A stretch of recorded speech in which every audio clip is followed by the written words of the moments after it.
Di sini kita akan menjelaskan hasil dari kerja sama kita tentang perwalian akademik pengisian KRS mahasiswa KIP di STIMIK Madeda Indonesia. Perkenalkan, nama saya Kurniawan Bahuri dengan NIM 24110223. Saya Nadia Ayu Nurwandina dengan NIM 24110235. Saya Nida Rahmadianti Istiqomah dengan NIM 24110216. Saya Siti Fitriani dengan NIM 24110179. Saya dengan Novia Maharani dengan NIM 24110032. Di sini saya akan menjelaskan tentang latar belakang dan objektif proses. Proses yang kami analisis adalah perwalian akademik mahasiswa penerimaan Kartu Indonesia Pintar atau KIP yang dilakukan melalui Sistem Informasi Akademik atau SIAKAD. Nah, berdasarkan wawancara kami, mahasiswa KIP diwajibkan memiliki IPK minimal 3,00 agar bisa melakukan perwalian. Kalau IPK-nya di bawah itu, mahasiswa akan menjalani proses pembinaan akademik dulu oleh program studi. Nah, ini akan dijelaskan lebih detailnya oleh saudara Novia. Nah, ada 4 tujuan proses, yaitu ada 1. Memastikan mahasiswa KIP memenuhi persyaratan akademik. Yang kedua, memastikan pengambilan mata kuliah sesuai kurikulum dan ketentuan akademik. Yang ketiga, menghasilkan KRS yang telah disetujui oleh program studi. Yang keempat, menjaga prestasi akademik mahasiswa KIP penerimaan KIP. Sekarang masuk ke ruang lingkup proses. Proses ini dimulai dari atau tertrigger ketika BAK membuka periode perwalian akademik dan mahasiswa KIP yang sudah memenuhi syarat bisa mengakses menu pengisian KRS di SIAKAD. Nah, proses dinyatakan selesai ketika KRS sudah disetujui oleh program studi. Statusnya berubah menjadi disetujui di sistemnya dan mahasiswa bisa mengikuti perkuliahan sesuai jadwal yang sudah ditetapkan. Untuk menjalankan proses ini, ada beberapa input yang dibutuhkan seperti data mahasiswa KIP dan akun SIAKAD-nya, data IPK, data kurikulum dan data mata kuliah yang ditawarkan, dan data prasyarat mata kuliah serta batas maksimal SAS, dan data program serta jadwal perkuliahan. Nah, sedangkan hasilnya yang diperoleh dari proses ini adalah KRS mahasiswa sudah disetujui oleh program studi, data mahasiswa yang tersimpan di SIAKAD, jadwal perkuliahan yang sudah terbentuk, dan mahasiswa berstatus aktif untuk mengikuti perkuliahan semester untuk berjalannya. Itu tadi gambaran umum dari latar belakang dan ruang lingkup serta prosesnya. Selanjutnya akan dilanjutkan oleh Cindy yang akan membahas dokumentasi aktivitas alur normalnya. Pada bagian ini saya akan menjelaskan alur normal perwalian akademik. Alur normal di sini untuk mahasiswa yang memenuhi syarat IPK-nya yaitu harus 3 atau 3 ke atas. Yang pertama ada BAK membuka periode perwalian akademik. Yang kedua, mahasiswa skip login ke SIAKAD. Yang ketiga, sistem verifikasi status skip dan periksa IPK-nya. Yang keempat, mahasiswa memilih mata kuliah. Kemudian yang kelima, sistem validasi SKS dan persyarat mata kuliah. Yang keenam, mahasiswa mengajukan KRS ke program studi. Yang ketujuh, program studi memeriksa dan menyetujui KRS. Dan yang terakhir, mahasiswa mengikuti perkuliahan. Nah, dari 8 opsi ini merupakan alur normal untuk mahasiswa yang IPK-nya 3 atau 3 ke atas. Nah, untuk selanjutnya ada di section point, apakah KRS disetujui?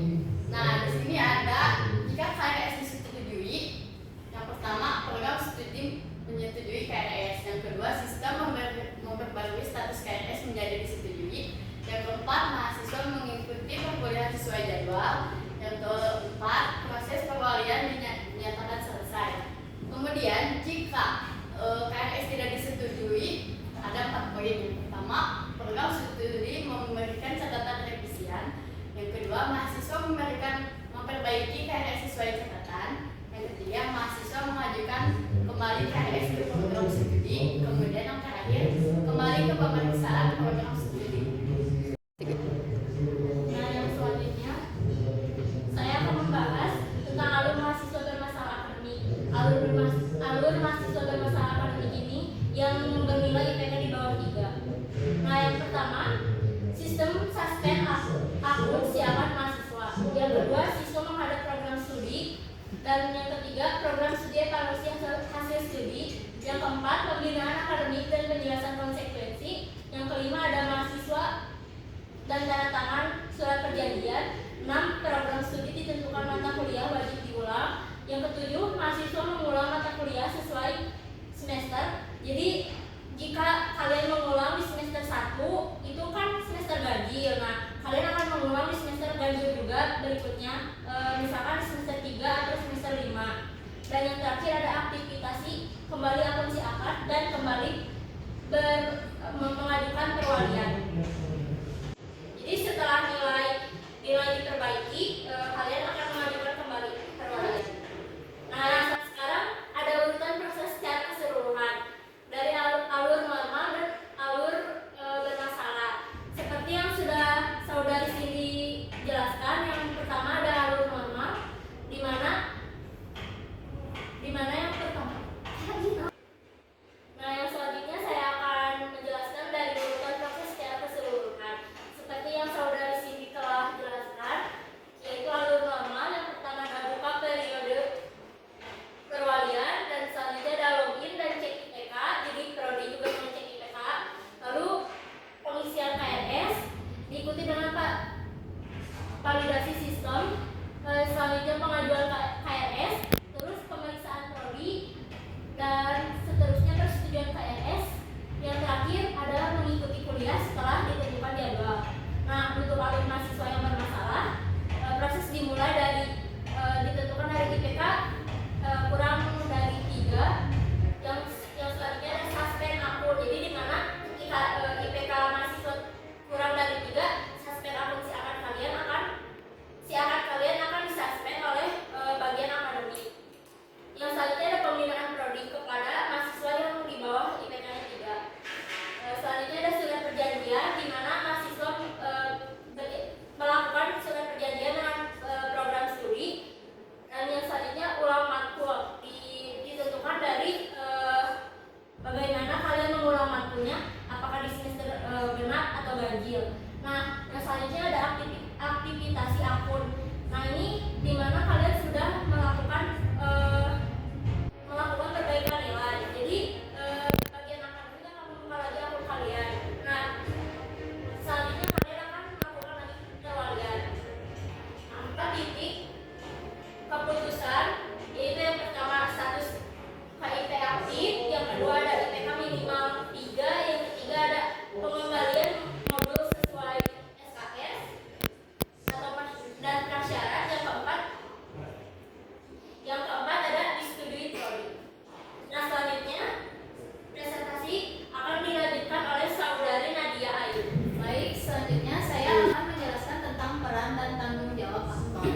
Di sini ada mahasiswa KIP, yaitu perannya adalah mengisi akad, mengisi dan merevisi KRS, kemudian menghadap prodi, jelas suspend, membuat surat perjanjian, kemudian mengulang mata kuliah. Kemudian ada si akad, yaitu verifikasi status mahasiswa, cek IPK, validasi KRS, suspend, aktivasi akun, dan simpan data, juga memperbarui status KRS. Kemudian ada BAAK, yaitu membuka periode perwalian akademik, mengatur jadwal pengisian KRS tiap semester, membuka akses sistem KRS agar mahasiswa bisa mengisi mata kuliah, dan memastikan data mahasiswa sudah tersedia di sistem. Kemudian ada program studi, yaitu memeriksa dan menyetujui KRS, memberi catatan revisi, pembinaan akademik, dan menentukan matkul ulang, rekomendasi aktivasi akun.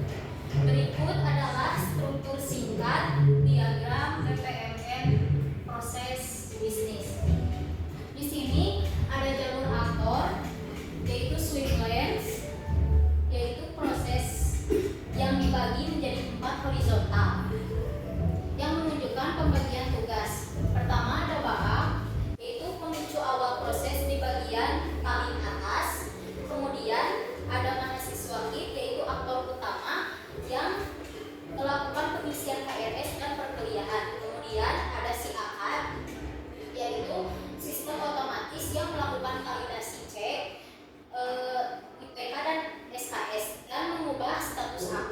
Kemudian ada program studi yang itu pihak Teh.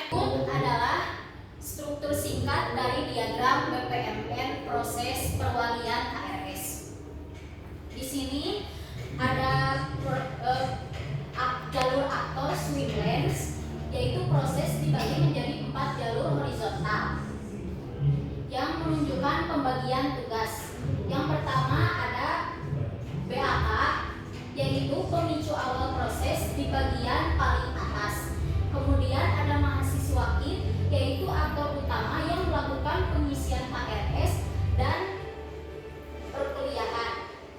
Kemudian ada si AK, yaitu sistem otomatis yang melakukan validasi, cek IPK dan SKS dan mengubah status akun. Kemudian ada program studi, yaitu pihak yang mengevaluasi hasil studi dan memberikan bimbingan dan menyetujui KRS. Kemudian ada komponen alur. Di sini ada kontak aktivitas, yaitu langkah atau tindakan nyata, yaitu misal verifikasi, ada login juga, kemudian ada evaluasi. Kemudian di sini ada belah ketupat, yaitu keputusan titik validasi bersyarat dan persetujuan KRS. Kemudian ada lingkaran di sisi kiri atas dan juga di sisi kanan atas. Di sini menunjukkan bahwa titik tersebut adalah titik awal dan di sebelah sini adalah titik akhir proses. Kemudian ada garis panah, yaitu penunjuk arah jalannya dokumen dan urutan prosedur. Sekian dari saya. Kemudian selanjutnya akan dibahas oleh teman saya Anida. Nah, baik, selanjutnya saya akan menjelaskan tentang evaluasi proses dan potensi bottleneck. Secara umum, proses evaluasi telah didukung siapan untuk memfasilitasi pengajuan KRS.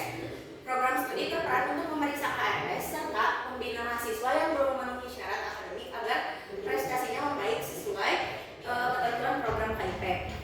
Lalu di bagian bawah itu ada potensi bottleneck atau hambatan yang terjadi ketika proses perwalian. Yang pertama yaitu akun si akad disuspend, membuat mahasiswa ber-IPK rendah tidak bisa langsung melakukan perwalian. Lalu yang kedua ada proses pembinaan dan penyusunan surat perjanjian menambah waktu sebelum pengisian PRS. Lalu hambatan yang ketiga yaitu mata kuliah ulang hanya bisa diambil saat ditawarkan kembali sesuai semester. Dan yang keempat, revisi KRS elektronik memperpanjang proses jika mahasiswa belum memperbaiki sesuai arahan.